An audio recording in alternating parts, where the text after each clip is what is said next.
Hello, this is the final presentation of the concussion simulation. I am Chris Campbell, and I will be presenting for our team. Chris Campbell, myself, Lily Clay, and Ryan Fidel. The overview of what we're going to cover is the objectives of the project, our modeling approach, the architecture, how we built the simulation, the development process, starting from our more simplified models and getting more complex, the data capture, so what we collected, as well as discuss what future iterations could capture with this model, lessons learned, and then future improvements that could be made. So our objectives for this simulation were to create a simple but accurate kinematic model of the brain, skull, cerebral spinal fluid, and the neck using the tools developed in this class. And really the big motivation for this is there are a lot of FDA studies that have been done on concussions. There's been a lot of experimental data, but to get a better understanding of the system, there's a lot of value to having a simple, fast-running model that can accurately predict the damage to a brain in the case of a collision or impact.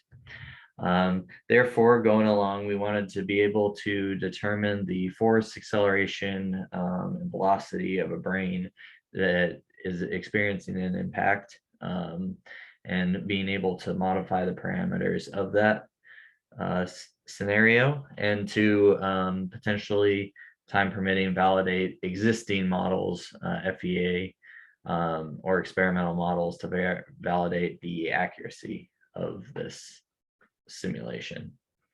And then moving forward, the simulation could potentially be used for either predicting traumatic brain injury from certain scenarios, which maybe could help with decisions such as what equipment to wear or what technology would be helpful. And then also to be able to suggest improvements to reduce concussion risk, such as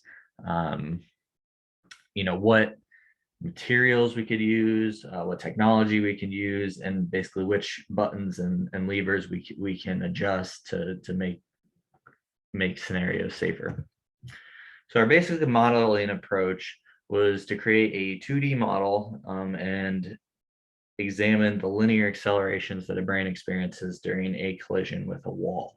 So you can see we modeled the neck as a beam using the Newton-Raphson method developed in class. We modeled the skull as a rigid body because since we were interested in the brain itself, which has a low elastic modulus, it's very easy to deform. The deformation of the skull is not critical for understanding the trauma to the brain. We modeled the brain using a series of beams that also take into account elastic spring energy between the nodes, as well as actually a dampening force between the nodes as well. And that was basically a model that we came across in our research, decided to implement to try and simulate the actual complex geometry and material properties of the brain. And then we also included a helmet as well, where you could adjust the elastic modulus, you could adjust the size in order to simulate the effectiveness of a helmet in a collision as well. So we used, like I said, the Newton-Raphson method and the beam method for the brain and the neck, which are more easily deformable. And then we used a modified mass reaction method in order to calculate and simulate the reaction of the head/helmet bouncing off the wall, as well as the interactions of the brain rattling inside the skull. So going along with the model, there's a few features that aren't immediately obvious when you're looking at the model. The first is that, as I mentioned earlier, the brain is modeled as a series of springs and dampers. So an actual brain is anisotropic, depending on, white matter, gray matter, the geometry, it behaves differently in different directions. And so to model that, we have a series of springs and dampers that, using Newton-Raphson method, can help us predict the behavior of the brain. The brain stem, which you can see with this red line right here, connects the nodes. So it goes up through the brain and it keeps these in line, as is basically what's happening in an actual, inside the human head. This brain stem moves with the neck. So as the neck moves, just like in reality, the brain's going to move with it.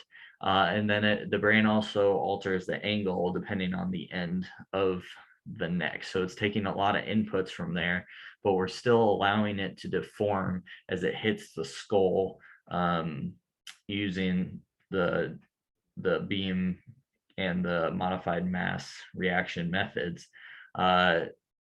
And that basically is how you're able to simulate the impact of the brain. So basically, looking at this model, it's not immediately obvious, but the brain itself is taking a lot of different inputs, external, internal, in order to try and get an accurate simulation. So further discussing the architecture of how the code was developed in MATLAB, the brain takes on the angle and location input based on the end of the spine, because it's connected to the end of the spine, and that ultimately impacts its movement.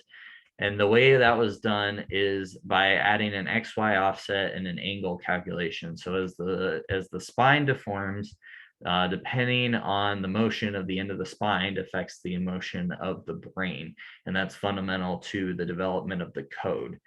Next, when the brain contacts the skull, it's actually going to deform using the modified mass reaction method. And it uses if statements in order to check if any of the nodes have contacted the outside of the skull. So when there's an impact, either in the front or the back, the system knows that a reaction force is happening and then deforms accordingly. So this was an earlier method right here.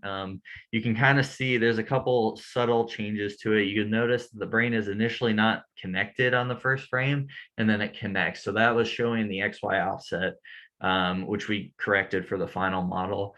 And then it also shows an exaggerated deformation of the brain during that initial impact. So it kind of shows you how this is a deformable body, but it also moves along with the neck and spine. So going on to the next steps are the development of this model. So the first step was just to get a basic spine and skull, and then have it run into a wall and react off of it, which you can see on the right hand side here. So using Newton-Raphson again, in order to model the spine as a beam and the skull as a rigid body. An acceleration of force was applied to the nodes on the spine for the first 3 time steps in order to simulate an impact that could obviously be varied, different intensities, different directions. You can move the location, that sort of thing. And then when the node was calculated to be in contact or beyond the wall, its index became fixed. We basically altered, according to the modified mass reaction method, we modified the free and fixed indices and then continued the calculation, allowing the basically the nodes to react going the other direction. Okay, so next, increasing the complexity of the model, we added a brain stem and a brain. So you can see the brain stem is this dark area right here, and then you have the brain, which is just kind of bouncing off the skull throughout the impact. The initial model of this for both of those was modeling those as beams. So the brainstem is a beam, and then the brain is actually a beam, or the end node is connected to the first one. And that allows you to simulate the actual, deformation of the beam in the brain using our typical methods. But we wanted to add more complexity to this because the brain is a complex part of the body, and it has a complex geometry more so than just this. We wanted to keep building upon that.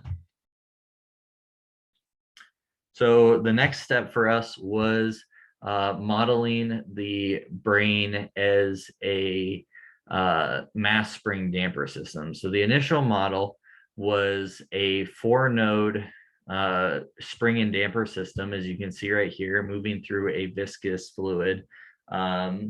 And this, again, was a simplified model suggested from previous literature.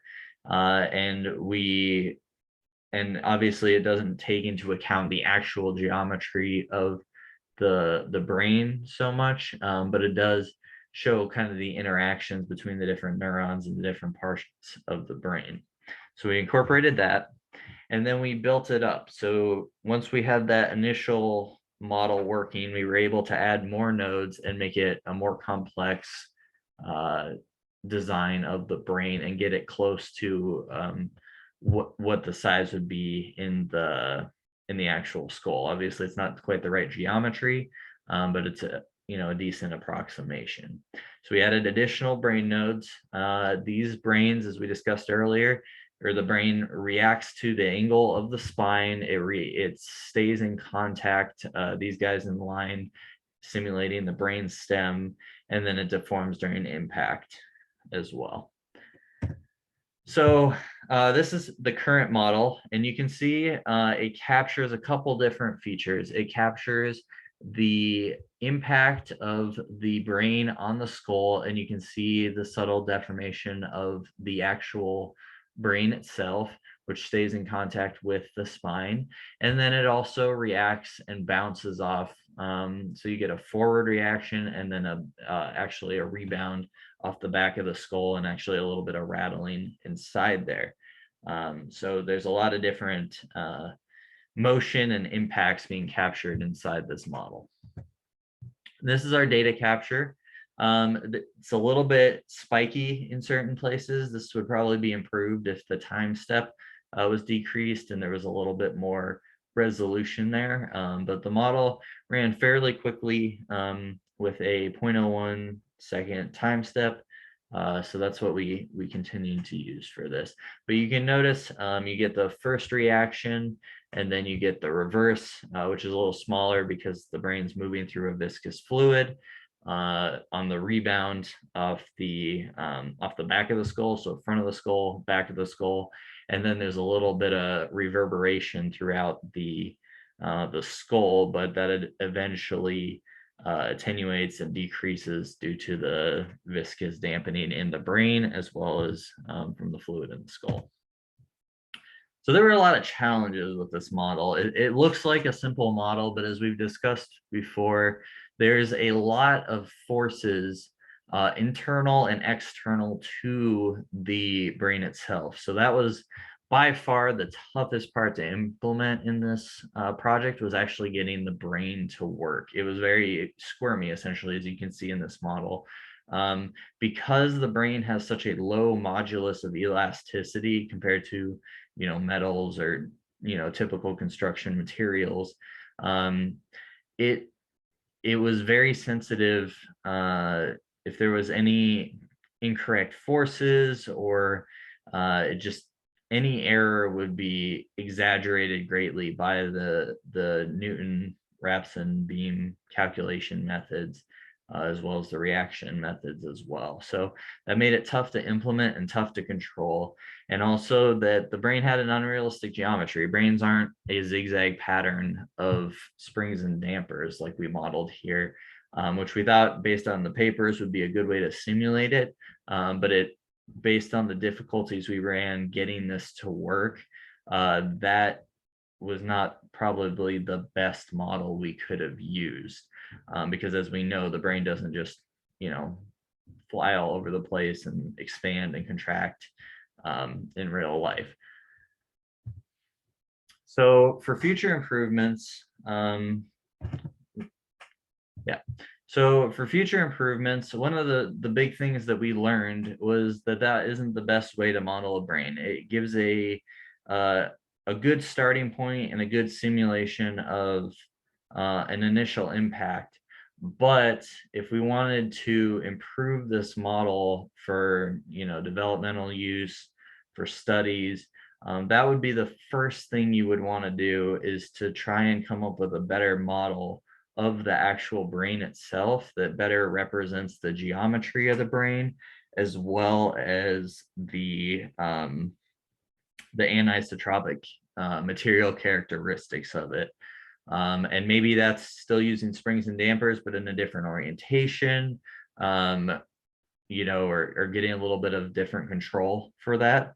And then we attempted to try and accomplish this goal using 3D shell elements, as you can see on the right hand side here. We didn't quite have time to fully implement that, but that's what we would do moving forward in order to make a better system. So we'd approximate the geometry better using this shell. And this would give us a few different benefits. One, the improved geometry would make it easier to calculate the stresses in the brain, because you'd have an accurate area, moment of inertia, that sort of thing. So you could actually better calculate the localized stresses in different areas of the brain during an impact. And then it would also potentially, moving to a more 3D component, allow us to incorporate angular acceleration, which is a big component of brain damage and concussions. So that's where we would move moving forward. We'd be trying to increase that complexity. The model runs pretty quickly now and pretty easily. So I think a simple shell such as this wouldn't make it too much more difficult, and still would provide a more simple model compared to an FEA analysis, which is difficult to set up, modify, can be very slow. I think you could get a very realistic application using this method. So that's it. Thanks for listening and for a great class. And please let us know if you have any questions or feedback. And these are our references.